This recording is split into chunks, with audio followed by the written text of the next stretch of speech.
আমাদের যিনি ছিলেন প্রয়াত হলেন, সদ্য প্রয়াত, নামটা কি? লাল সাহেব, কালীগঞ্জের লাল সাহেব। আর আমাদের এখানে কে হচ্ছে? তাপস বাবু।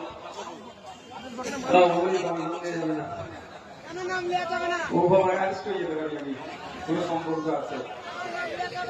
তো আমরা যেটা বলছি, আমরা পাঠাই, যাকে পাঠাই সে আমার গিয়ে কি কথা বলে এটাকে জানতে হবে। আপনার কথা গিয়ে কতটা বলছে সেটা জানতে হবে। দেখলে দেবেন নিটফল জিরো। বিধানসভার মধ্যে দাঁড়িয়ে কেন বলতে পারছো না যে সরকারি চাকরিতে সংখ্যালঘু মুসলমানদের উপস্থিতি কেন নয়?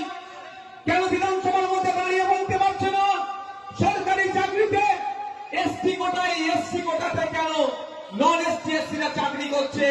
এর জবাব দাও। এ কথা তারা বলতে পারছে না। কেন বলতে পারছে না?